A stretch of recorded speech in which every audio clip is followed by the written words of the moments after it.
NBA player props for the 20th of February. In today's video, we're going to be covering, I think it's 10 picks that we found so far. But let's first get to our recap.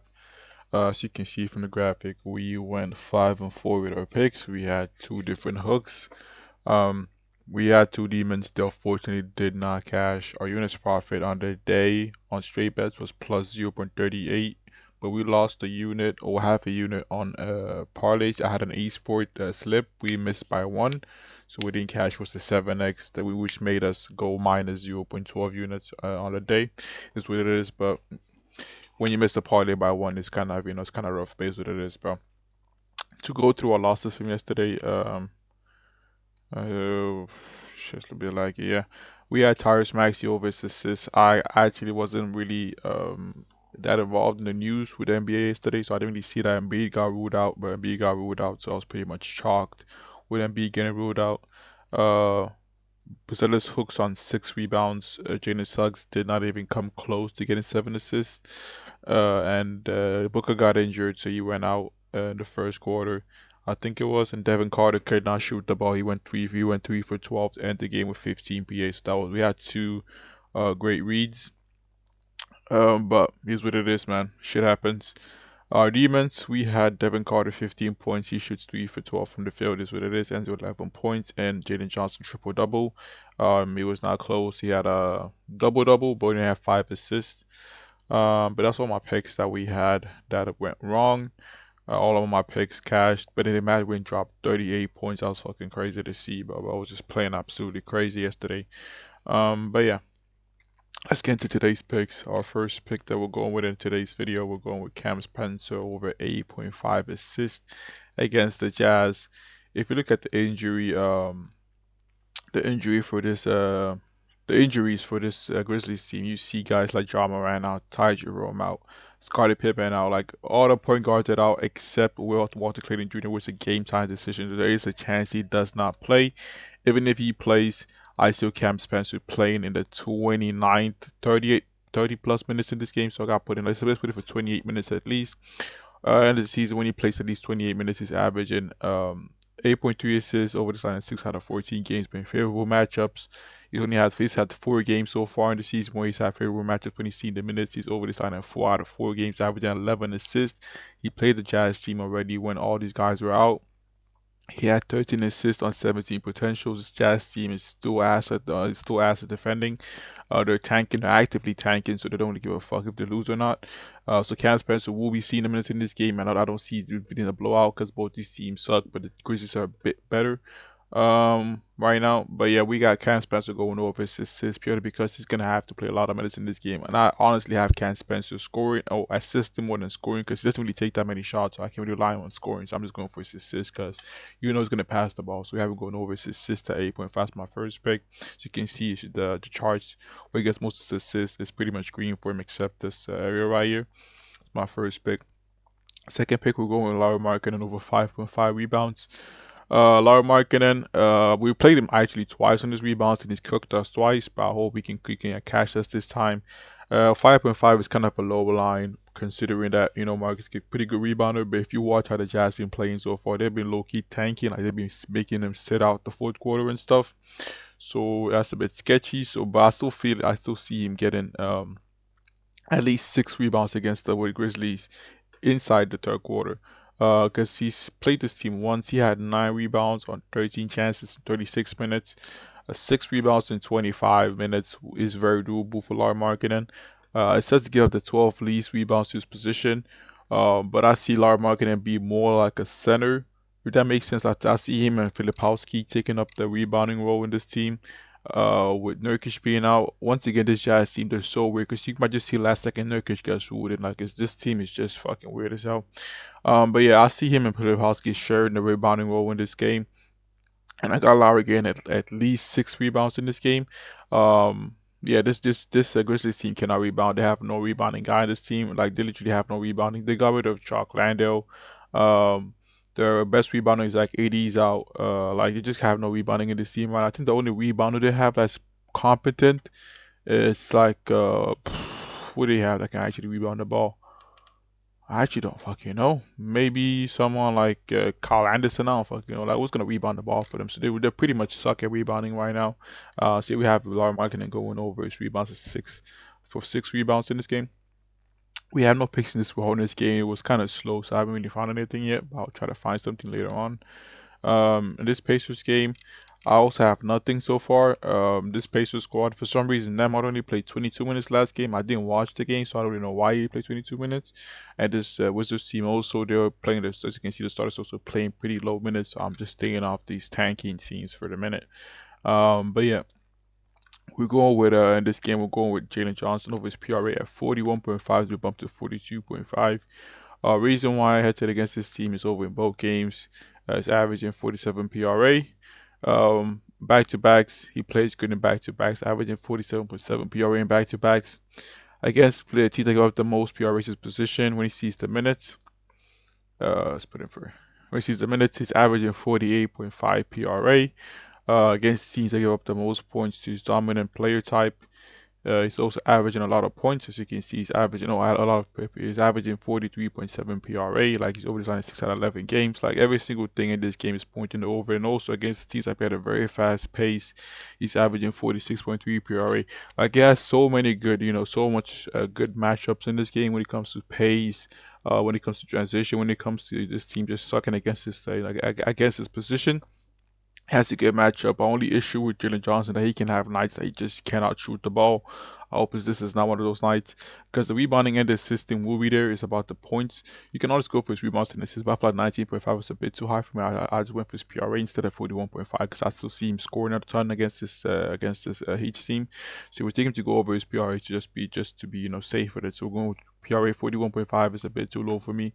But yeah, in a back-to-back against the Heat, which are not really good, I'm taking him to go over his PRA at 41.5, but 42.5 is a bit of a stretch, so you can decide if you're still going to take that or not. We can do a gobbling if you want to. We're also taking in this game, we're fading Jaime Jaquez to go under his PRA at 23.5. Reason why, obviously, as you can see, the matchup data for him is very good. Go up the most PRA to the second most PRA to his position. Go up the sixth most points is down in shooting zone. I guess his team head to head is over in both games. Every single thing pointing over, but the reason why I'm taking this under is because, as you can see with this Heat team, everyone is basically back in the team. Like, everyone is basically what's it called, and they're healthy and ready to go. And I guess when everyone is healthy, he plays a maximum like 24 minutes. If you watch how the Heat's rotation is, he's playing maximum 25 minutes or something. So if you put him for 25 minutes on the season, like, his hit rate just drops. It just drops like it's a very low number. As you can see, he's only averaging 16.4 PRA when he sees maximum 25 minutes. There's actually no fucking way I see him play more than 25 minutes unless one of these guys go injured or go off injured. What's it called? Maybe one of these guys, like, when Power gets rules out, okay, obviously he can play more minutes. But if all these guys start, he's not playing more than 25 minutes, and I'm fading him for that reason. He needs the minutes to go over his PRA, and I don't see him going over his PRA. He's only playing 25 minutes at maximum. So if you're gonna wait for him to, for no more Powell's and used to come out, because he's the only guy that's questionable, because Tyler Hero is going to play. That's confirmed he's going to play, but Nolan Powell's questionable. So if you want to wait for Nolan Powell's news, you can do that, but I'm still going to fade Jaime Jaquez to go under his PRA, simply because every single Heat guy is back in the squad, and I don't see him playing that many minutes. So we're fading him to go under his PRA for that reason. And my last pick will go with Davion Mitchell over his assists at 6.5. Obviously, he's not really hit this line, and in 4 straight games, even though he's averaging a lot of potential assists. The reason I'm taking this pick is because when Hero plays and when Powell plays, when he sees the minutes, he's over this line in all games. Like, he's literally also he's what's it called? He's overperformed his line, as you can see, 9, 10, 12, and 9. So the reason why, obviously, he's having much better scorers on the court. He has guys like Tyler Hero to pass the ball to. Now he has guys like you get the point. Like, he has more guys to pass the ball to, and with both these guys now back in the court, very good shooters. Davion Mitchell assists against one of the best matchups. You can see he got the 23rd most assists to his position. Seems to be free, so we're taking him to go over his assists. Also against this team head to head is over in both games. He had 7 assists on potentials, and he had 10 assists on the 17 potentials. So if he sees the minutes and both these guys play, Davion Mitchell's assists should be a no-brainer pick to go over. In this Wolves game, I'm avoiding it because it's screaming blowout. But a pick that I would like to take is PJ Washington over his rebounds. That's a pick that I would like to take. Also, Dante DiVincenzo over his RA, or maybe Rudy Gobert over his rebounds too. Like, this was some picks I was looking at. But if you want to take that, you can take that for yourself. In this next game, we have one pick only, and we're fading Michael Porter Jr. to go under his PR at 30.5. It's just a bad matchup for him. Like, this Thunder's team will not give him a lot of days to even get off a shot. Where he gets most of his points. No, actually, no. Where he gets most of his points is from the 3-point line. It's from coming off screens, doing like most of his points is spot up shooting coming off threes, and as you can see, this Thunder team got the 29 most points as spot up shooters.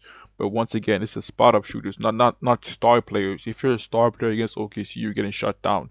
Michael Porter Jr. will be shut down in this game. I promise you that for sure. He's gonna have guys like Lou Dort, Case and Wallace chasing him around the court. He will not see a open fucking shot. If he tries to drive to the basket, he's gonna meet Chet Holmgren and Isaiah Hartenstein. Like, it's just a bad matchup for Michael Porter Jr. Also, it's a back-to-back. Michael Porter Jr. on the year, as you can see, two back-to-backs. He has not performed. It's just a bad day for Michael Porter Jr. I ain't gonna lie, man. I'm just fading him to go under his PR, man. The rebounding will not be there. The points will not be there. Also, I see this being a blowout. This spread is a minus 17.5 for OKC at home. So yeah, it's just every single thing for me is pointing at the under for Michael Porter Jr. So I'm fading him. Like, he has to pull up like crazy shots to go over his PR in this game, but I'm fading him to go on this PR because I see this OKC team completely shutting him down for not seeing a single open shot. So yeah, in this Bucks game, we're going with the two picks. Actually, we saw some good value, but it's obviously being bumped now. I'm just gonna share with you guys our first pick. We'll go with Bobby Portis over 20.5 PR. For some reason, this line came out of 20.5 on Hard Rock. Once again, this book is sleeping. As you can see, the matchup for Bobby Portis is absolutely fantastic. He's actually improved as a 3-point shooter, and this this Pelicans team give up the 24th most points to spot up shooters. As you can see, where it takes most of the shots to spot up shooting, dominant shooting zone, they go up to 27 most points. Post up, Boy Portis loves his post up because of 27 most points in post up actions. Like, he has such a good matchup against this team. Giannis is out. He should see a lot more shots when Giannis is out. Rebounding also, he sees a lot more rebounds with Giannis being out. As you can see, with Giannis being out with the minutes. Put in for the minutes. Obviously, he's not going to be. He's been playing like the 25, 26 plus minutes. You can see when he plays his minutes, he's averaging 9.8 rebounds. PR wise, he's averaging. Look at this. He's over this line in every single game except one. With Giannis being out, if he's played 26 plus minutes, he's over this line in 11 out of 12 games, averaging 27.8 PR. Like, this is such a good matchup for Boy Portis to go over his PR. The only way he goes under if he ends up in foul trouble, or he's a blowout. Somehow one of these teams blow out the other, or fucking Bobby Portis cannot shoot the ball. But if he plays normally, he should easily crush his 20.5 PR line. So if you want to get to a goblin or something, you can do that. 22.5, I'd still play this. The Pelicans, they absolutely stink too. I'm waiting on the news actually to see what I can do, because I was looking at Zion Williamson, for example. But Trey Murphy's doubtful, so I'm not really sure. I was looking at Derek Queen. It says Eve Misi's out, but it's popping up right here. I don't know what's going on right now with the injury news. I'm gonna wait until I can get the official news to go come out with my Pelican picks. But for the time being, we're going with Bobby Portis over his PR. And we're also going with AJ Green over his PA at 12.5. Also, this line came out for some reason at 12.5 on Bet365. So you want to do a goblin, you can do that. Reason why, as you can see, he's averaging over the past 10 games. If we look at the past 10 games, over the past 10 games, he's averaging 13.7 PA. Against the Thunder, he took 14 shots. Against the Magic, he took 6 shots, 8 shots, 14 shots, 13 shots, 11 shots. I feel like his shots volume has gone up because those are the time where he wasn't really taking any shots on this team, and I feel like anyway they literally need the shooting to stay in games. He's really good. He's a really good 3-point shooter, and as you can see, the matchup for him is absolutely fantastic. He's played this team once already. He had 22 PA against this team. He's just a 12.5 line is just too low for AJ Green. Like, he can honestly go over this line with just his points. He's a really good 3-point shooter. I'm just going this based off the low number. The matchup is fantastic. He's been taking more shots over the past 10 games. So I'm just going with his PA at 12.5 is just too low for me. So yeah, I'll my last pick. My last pick was Tumani Kamara over his points at 12.5. Tumani Kamara, we've taken him a couple of times and he's cashed us every single time. We're going to take him again. Reason why it's been the Nuggets that give up the 26th most points to spot up shooters. Tumani Kamara against they give up the most points to spot up shooters over this line is 16 out of 20 games. He's been absolutely crushing it when it comes to against a good matchup. I'm going to take him to go over again against this team. He's played them once already. He dropped 14 points against this team. He's playing there now again. They're still stuck at giving up points to spot up shooters, so we take him to go over 12.5. It is just that simple. I expect this line to be bumped during the day because this is just suitable for someone that's actually proven to be a really good shooter when he sees the open space. So yeah, we take him to go over his always points to 12.5. That is my last pick. I have no more picks. So far, I have no more picks for the time being, but I'll obviously be looking for more during the day. Take whatever it is that you like. That's all my picks right here, and